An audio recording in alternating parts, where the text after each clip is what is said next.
Good afternoon. I wanted to talk about a movie called Everybody's All American. I'm not going to go too much into detail about the movie. I'm just going to draw some comparisons between that movie and real life. But anyway, I don't remember the movie too well. I just remember the basic concept. I believe it starred Dennis Quaid, and I think John Goodman was in it. And it was just about these college athletes.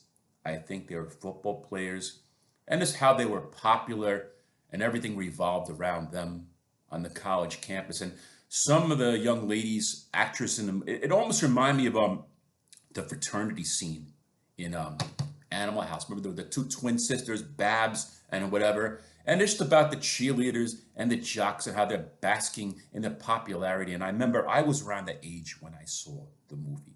I was about 20 years old, and I think I saw it alone in a movie theater when I was high, because that's where I was at that point in my life, just getting high and wandering around by myself, trying to find some kind of connection.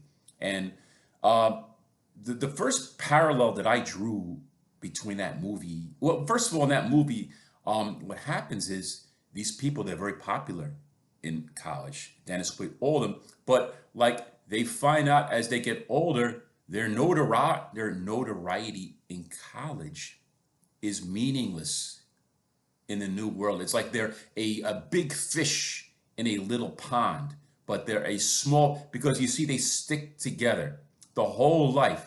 All the only friends they have, that's the concept I get. The whole movie, all they have is that little nucleus. And I kind of see that in my observations of popular people, not so much from college, because of I went to a few colleges. I went to a 2-year college away. I didn't do well.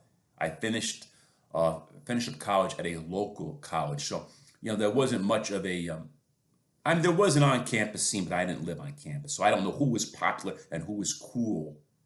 But I remember high school. Okay, I remember it very well, and I remember who was popular, and I remember all the popular guys and girls sitting in a corner of a lobby. Everybody coming around to sit and be where they were. And there's pictures in a yearbook of them, these guys standing up, grandstanding, singing, and of course on Friday nights, wherever the popular people went, if there was a roller skating rink or a movie or a shopping mall, all people wanted to go, like groupies, where the popular people were.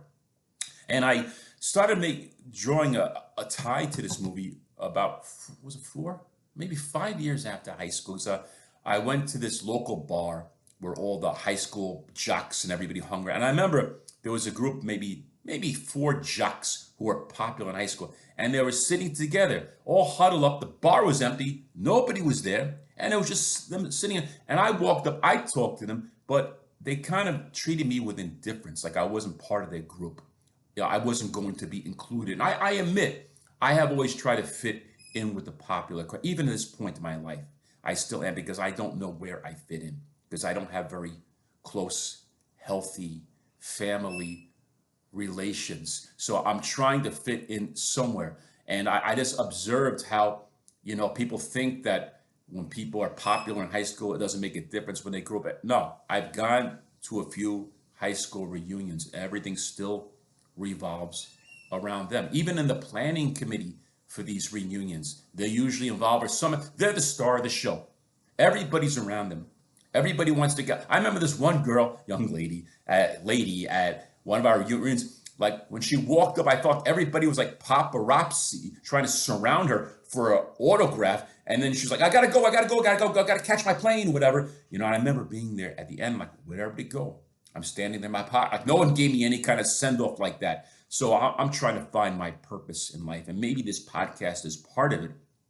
But I just noticed that in life, these popular people from high school, these jocks, they're not big in the world. Nobody knows them, so they stick to what they know, to what they're comfortable. Their little nucleus. They will always be the popular jock, the popular cheerleader, the popular whatever, the popular pretty girl. She's still attractive from high school. At the reunions, they still have that theme. The reunions are still along with that theme. Now, I've been to a couple of reunions in my 40 plus years since high school, And sometimes I think about going back if it's convenient, but I'm not going to aim. I'm going to try to aim for the popular people and be accepted and being liked by them. I'm just going to look for the geeks, the average geek and the regular nerd who just showed up like me. But that's if I happen to go. I'm just trying to find some meaning and acceptance in this world. We're all human beings. We're meant to interact with each other. Either extreme is not good. And that's part of my journey in life, is to find that moderation. Anyway, that's about it. About everybody's all American.